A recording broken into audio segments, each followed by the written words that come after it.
Pour vivre ensemble, les humains ont besoin d'inventer des modalités d'organisation politique. Et si l'on jette un coup d'œil sur le passé ou même sur le présent, on est frappé par la diversité des modèles proposés.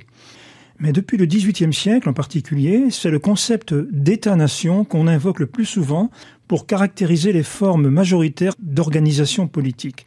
Mais voici que l'expérience historique, souvent cruelle, ou encore l'évolution libérale-libertaire plus récente au sein d'un monde globalisé, met en question ce modèle de l'État-nation. La question est à la fois complexe et cruciale. Quelle manière politique de vivre ensemble mérite-t-elle aujourd'hui d'être défendue ? Joël Gaubert, dans un texte dense et incisif, vient de faire le point sous le titre « L'État-nation, une idée ou une réalité dépassée ?» Point d'interrogation. C'est publié aux éditions M édité, M-édité. Joël Gaubert, bonjour. Bonjour. Vous êtes philosophe, soucieux d'articuler votre réflexion philosophique et vos convictions de citoyen. Les auditeurs de 27 minutes pour comprendre vous connaissent bien et par exemple, ils vous ont entendu parler de l'amour, du bonheur, de la crise de la culture, mais aussi de sujets plus directement liés à la philosophie politique comme la démocratie, la République, thème que nous allons nécessairement retrouver aujourd'hui. Ma première question sera la suivante. Vous vous demandez si l'État-nation est une réalité dépassée, mais expliquez-nous d'abord ce qu'est l'État-nation. Qu'est-ce qu'on appelle ainsi ? Et d'ailleurs, y a-t-il une différence entre la nation et l'État-nation ? Bref, qu'est-ce qu'une nation ? Oui, pour définir la nation, il faut bien distinguer deux notions de nation. Je dirais d'abord historiquement la nation ethno-sociologique, puis la nation éthico-politique. Alors ce sont des grands mots, vous allez nous les expliquer. Tout à fait. Alors la nation est un ensemble d'hommes suffisamment grands, dont l'unité, l'identité est structurée par 4 ordres de réalité. D'abord des façons de produire, d'échanger et de consommer, économiques donc, communes, puis des us et coutumes, des rôles et des rangs sociaux, par la médiation desquels ils tâchent de se rencontrer et de se reconnaître. Puis niveau 3, celui de règles qui structurent les rapports de commandement à obéissance pour éviter que les dissensions inévitables ne finissent par faire éclater le groupe. Et enfin, le niveau 4, qui n'est pas le moins important, celui des représentations que ces hommes se font de leur identité et qui justifient ainsi donc leur existence qu'ils espèrent souder autour de la même idée d'un bien qu'ils jugent intangible, absolu, sacré. Alors si je comprends bien, la nation, c'est un territoire. Donc oui. C'est la géographie qui va nous renseigner. C'est un passé, donc une histoire, une sorte de patrimoine, avec le pire et le meilleur peut-être. Oui. Et puis enfin, c'est ce que vous venez de dire, c'est une ouverture à un horizon, c'est une idée du bien, et il faudra que vous nous expliquiez un petit peu ce que vous entendez par là, bien entendu. Enfin voilà, en tout cas, une première approche de la notion de nation. Voilà, et on peut peut-être déjà préciser le passage de cette notion ethno-sociologique à la notion éthique habituelle et politique. Eh bien, ce qui caractérise ce premier sens du mot nation que je viens de définir, c'est que il est articulé à un principe d'autorité transcendant. C'est-à-dire que on pense que la loi que les hommes finalement respectent entre eux leur vient d'une transcendance divine, que ce ne sont pas eux qui se la sont donnés, mais que ce principe d'autorité est vertical. Et on l'appelle en philosophie assez généralement un principe mythico-religieux. Et c'est en passant d'un tel principe d'autorité transcendante, verticale, à un principe d'autorité immanent, horizontale, selon lequel les hommes se donnent à eux-mêmes leurs propres lois, que la nation communautaire devient une nation politique volontaire. Et historiquement, cela correspond à l'avènement de la Révolution française en 1789. Est-ce que cette idée de l'État-nation que vous appelez donc mythico-religieuse dans son fondement, est-ce que c'est pas finalement le propre des régimes qu'on appelle aujourd'hui théocratiques ? Oui, c'est le propre des régimes théocratiques, puisque justement le kratos, le pouvoir, est prétendument fondé sur le théos, le Dieu transcendant, et le religieux et le politique sont confondus, et dans ce cas de figure, le politique est mis au service du religieux. Alors que dans l'État-nation éthique et politique, c'est le contrat social, bien sûr. entendu selon l'école moderne du droit naturel, Hobbes, Locke et surtout Rousseau et Kant, qui substituent à la théocratie, la démocratie, le pouvoir-cratie au peuple. Eh bien, nous reparlerons très certainement tout à l'heure de Jean-Jacques Rousseau que vous utilisez dans votre ouvrage, Joël Gaubert. Oui. Et ce que je voudrais maintenant que vous nous aidiez à expliquer, c'est comment cette belle idée, cette noble idée, c'est d'ailleurs le sens de votre titre, a-t-elle pu être à ce point mal illustrée par l'histoire. Enfin, le 19e siècle et le 20e encore plus, sans doute, sont des cruelles illustrations de l'impossibilité pour les nations de vivre en paix ensemble, à l'intérieur d'elles-mêmes souvent, et à l'extérieur aussi. Alors comment une telle idée a-t-elle pu sécréter autant de guerres ? Vous me direz qu'il y a toujours eu des guerres, mais là, celles que nous avons connues depuis l'avènement de l'État-nation sont infiniment plus dures que ne l'ont été sans doute celles qui ont précédé. Pour évoquer les pathologies, les formes de mal qui sont advenues depuis 2 siècles, et pour bien les comprendre, il faut peut-être évoquer le bien que promettait l'État-nation démocratique et républicain. Économiquement, les pères fondateurs espéraient vaincre les raretés fondamentales. On parlait déjà d'abondance économique à l'horizon du XXe siècle. On parlait aussi de l'égalité sociale des conditions, comme dit Tocqueville. On parlait aussi de la liberté politique, puisque en démocratie et république, chacun et tous étaient censés être les auteurs des lois auxquelles ils devaient obéir. Et on pensait aussi aux lumières symboliques, d'où le nom du XVIIIe siècle européen, puisqu'on pensait à l'instruction, à l'éducation de tous et de chacun, qui était nécessaire pour que le peuple qui se donne les lois se les donne de façon éclairée et légitime. Or, voilà que 2 siècles et demi après, il faut se demander si ces belles promesses ont été réalisées historiquement. Et vous avez évoqué que non, parce que l'exploitation économique non seulement n'a pas disparu, mais les inégalités économiques et sociales ont augmenté. Les servitudes politiques n'ont pas disparu non plus, puisque l'État-nation ne s'est imposé que très difficilement, et que même lui, non seulement n'aurait pas été incapable de s'y opposer à cette montée des inégalités et des servitudes, mais selon certains penseurs plus radicaux, on pourrait penser que les États-nations eux-mêmes ont augmenté ces maux de l'exploitation économique, comme dans le phénomène du colonialisme, par exemple.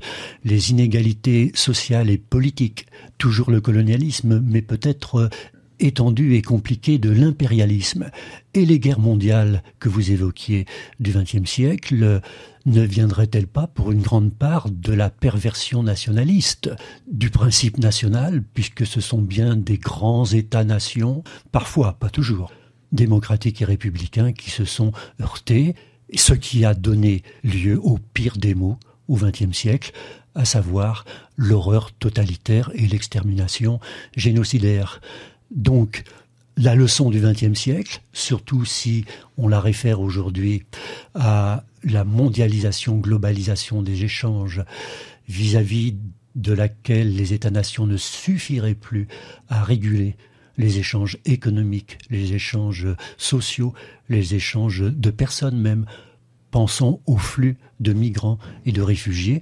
Bref, tout cela, si on pense en plus à la construction de l'Europe, met bien à mal la prétention de l'État-nation à réaliser ce qu'il promettait. Oui, mais alors vous allez dans le sens où je m'inquiétais justement, sans forcément donner de réponse, sauf à dire qu'il y a des perversions de l'État-nation. Mais si ces perversions ont pu germer, il faut bien trouver des raisons à cela. Oui, alors des raisons internes et des raisons externes. Les raisons internes peuvent relever, par exemple, des institutions démocratiques elles-mêmes, à savoir la difficulté qu'il y a à bien distinguer et surtout bien articuler ce pourquoi il ne faut pas les séparer, les 3 grands pouvoirs, législatifs, exécutifs et judiciaires. Et assez souvent, dans l'histoire tourmentée, difficile, des 2 derniers siècles, alors que la souveraineté doit appartenir en bon droit démocratique au législatif, eh bien, c'est soit l'exécutif, au XIXe siècle surtout, soit parfois le judiciaire maintenant, qui usurpe cette souveraineté. Il y a donc une certaine faiblesse institutionnelle qui fait que la bonne fondation, si je puis dire, de la souveraineté nationale, politique, n'est pas toujours respectée. C'est toujours un équilibre très difficile à conquérir et sauvegarder. Peut-être aurons-nous le temps de revenir sur cette question des pouvoirs et de leur séparation, ou plutôt de leur distinction, sur laquelle vous vous exprimez dans votre livre. Mais encore une question avant d'arriver à la pause musicale. Aujourd'hui, nous sommes dans un monde brusquement, depuis quelques décennies, globalisé, mondialisé. Et qu'est-ce que les États-nations peuvent encore avoir à faire dans ce monde qui se joue finalement des frontières ? Oui, l'extension, je l'évoquais, et la complexification et l'augmentation des échanges dans ce monde globalisé, pour le dire à l'anglo-saxonne, ou mondialisé, fait que les États-nations ne sont plus à l'échelle, semble-t-il. Ne sont plus à l'échelle, ne peuvent plus réguler selon des frontières qui leur seraient propres, selon un pouvoir de police, armée, justice, et selon même une maîtrise économique de ce qui se passe pourtant dans ses propres frontières. Il y aurait là donc comme une rupture d'échelle qui crée une incapacité des États à réguler.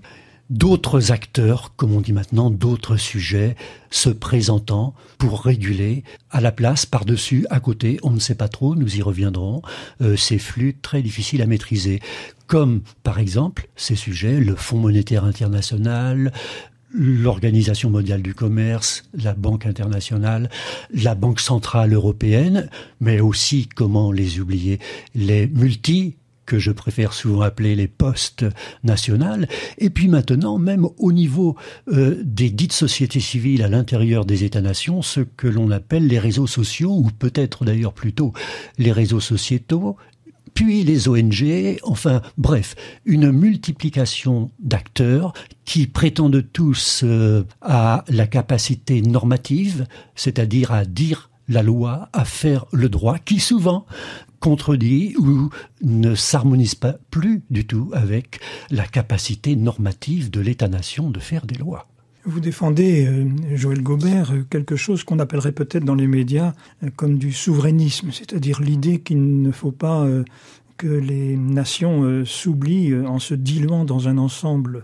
Est-ce que ça veut dire que l'Europe n'est pas votre affaire ? Mais vous allez vous exprimer après nous avoir choisi la pause musicale. Ce n'est pas mon affaire. Le souverainisme tout au chaud volait clos chez lui. Nous devons absolument être ouverts aux autres États-nations.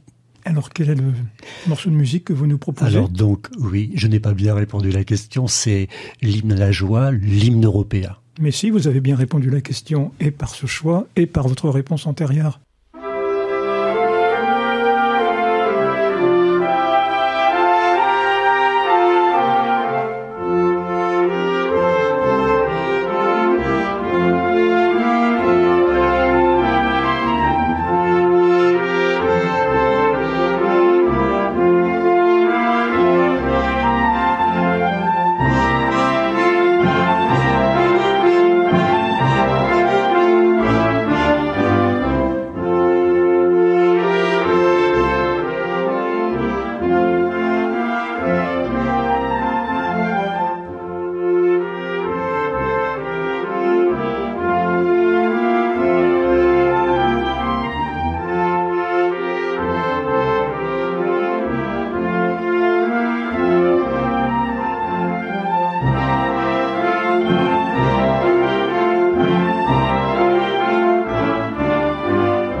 Nous sommes en compagnie de Joël Gobert qui, avant de nous proposer cet hymne à la joie, l'hymne européen, était en train de répondre à mon objection. Êtes-vous souverainiste, Joël Gobert ? Oui, d'une certaine façon, si l'on pense qu'il faut refonder, et ce sera ici ma thèse, l'État-nation, qu'il soit reconnu comme un degré nécessaire, sinon suffisant, de l'intégration démocratique et républicaine des hommes et des citoyens.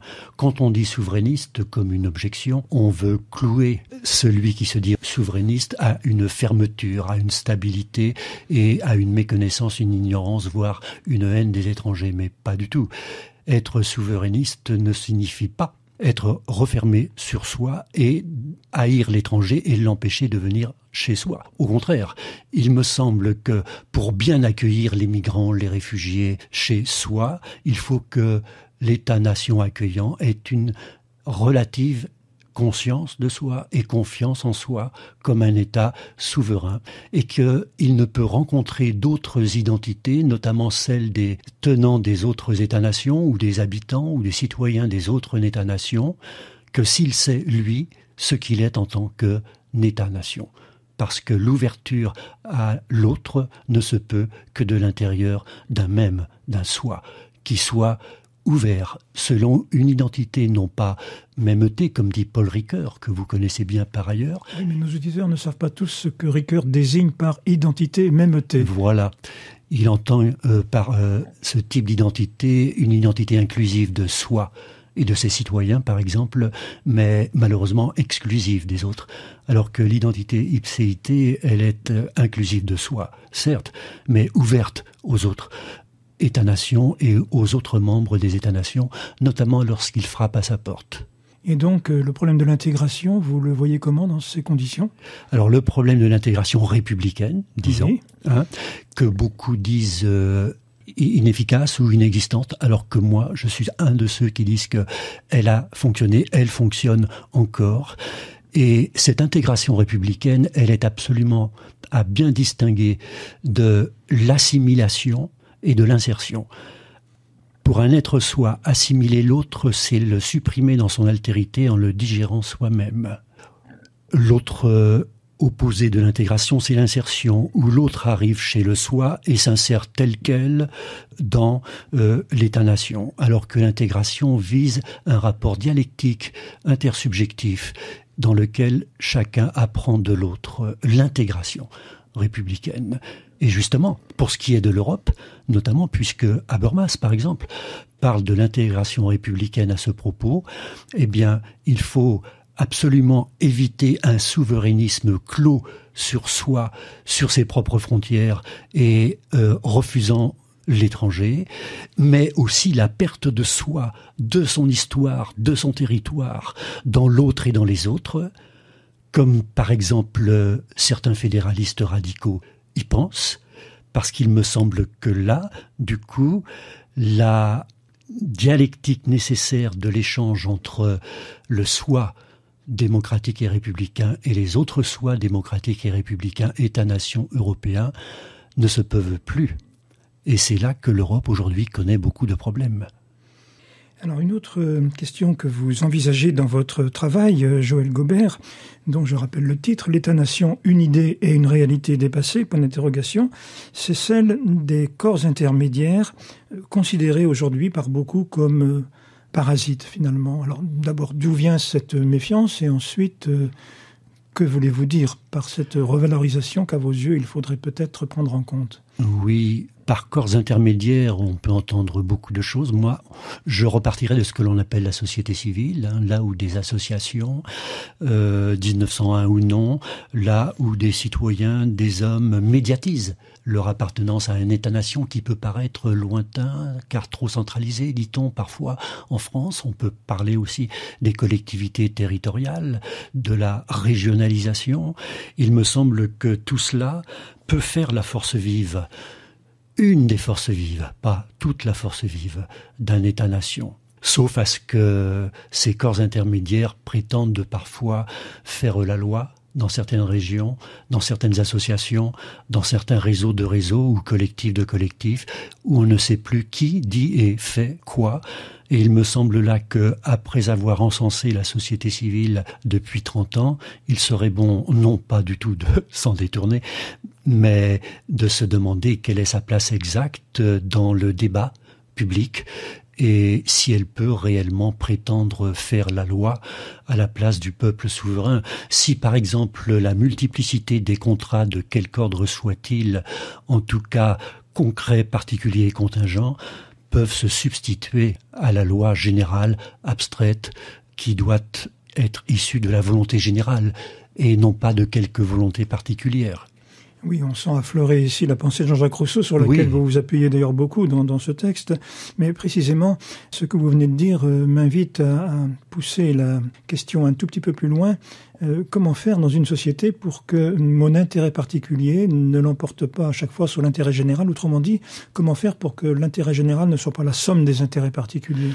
Oui, alors c'est ce que j'allais vous proposer en de bien gros mots, une refondation républicaine de la démocratie. Alors je précise tout de suite qu'il ne s'agit pas du tout d'abandonner la démocratie, puisque la République doit être démocratique, mais j'aimerais bien aussi que la démocratie soit républicaine. Et du coup, là, expliquez-vous, que voulez-vous dire? Par exemple, pour ce qui est des 3 pouvoirs, redonner la primauté au législatif, qui est la tête du corps politique, et l'exécutif, le judiciaire, ne devant en être que les membres exécutants. Pour cela, il faut aussi redonner aux politiques la suprématie sur l'économique, alors qu'aujourd'hui, c'est le contraire qui se passe. La suprématie aux politiques aussi sur le médiatique, qui n'est peut-être plus le 4e, mais éventuellement parfois le premier pouvoir. La suprématie aux politiques sur, alors donc, la société civile économique, la loi du marché prétendant faire la loi de la cité, mais la suprématie aussi de la loi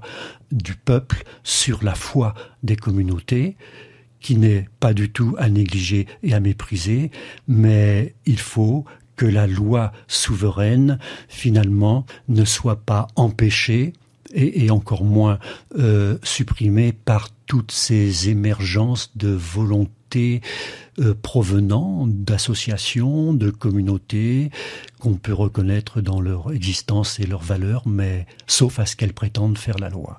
Et du coup, il faut se tourner vers chacun d'entre nous, parce que c'est bien beau de vouloir refonder les institutions objectives, comme je viens trop rapidement de l'évoquer, mais il faut refonder aussi les intentions subjectives, c'est-à-dire que si c'est au peuple de faire la loi, encore faut-il qu'il veuille une loi qui soit bonne pour l'intérêt commun et pas seulement pour quelque intérêt particulier. Et pour cela, il faut l'institution scolaire, l'instruction publique. C'est cela aussi l'idée républicaine, selon laquelle tous les individus et citoyens, pour que leur délibération dans des assemblées participatives, représentatives, délibératives, pour que leur délibération soit à la fois légitime et efficace, encore faut-il qu'elle soit éclairée par les efforts que chacun peut et doit faire pour s'instruire de la chose dont il est question et